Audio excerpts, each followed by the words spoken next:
Think about the last time you felt behind. Behind on your career, your body, your life. Someone your age already has the house, the promotion, the baby, and you're still figuring it out. That feeling, that quiet anxiety that you are somehow failing a test you never signed up for. It has a birth date, and it has a name, Adolphe Quetelet. Before 1835, the word normal did not mean what it means today. It was a mathematical tool used by astronomers to measure stars.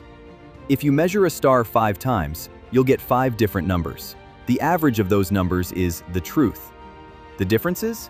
They are just errors, measurement noise. Quetelet was a Belgian astronomer who looked at that formula, the one used to measure stars, and asked one question: what if I applied this to people? In 1835, he published a book.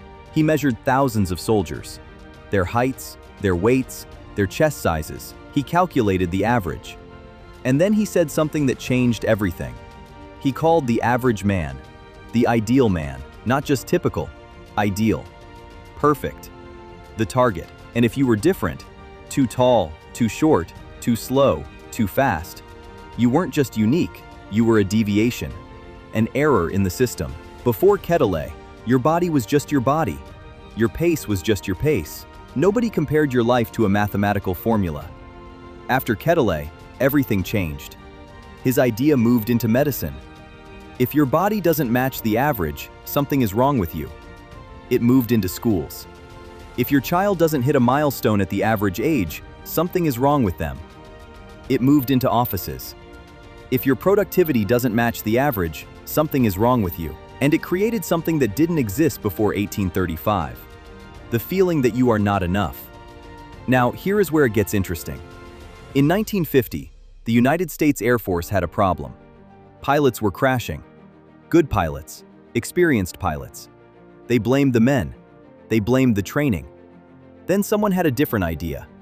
What if the cockpit is wrong? The Air Force measured 4,063 pilots across 140 different physical dimensions. Thumb length, crotch height, the distance from the eye to the ear. They calculated the perfect average pilot, and they built the cockpit specifically for him. Then, a 23-year-old scientist named Gilbert Daniels asked a question. He took the 10 most important physical dimensions, and he asked, how many of these 4,000 pilots actually match the average on all 10? The answer came back: 0. Not one pilot out of 4,063 was average. The perfect average pilot, the man they built the cockpit for, did not exist. They had been crashing planes because they were designing for a ghost. Now, think about your own life. Your BMI, invented by Quetelet himself, tells you if your body is acceptable. Your IQ score measures how much of your mind fits the standard. Your salary tells you where you rank against the average. Every number given to you was designed for the average person. And the average person, as Gilbert Daniels proved in 1950, does not exist. You have been measuring yourself against a ghost your entire life.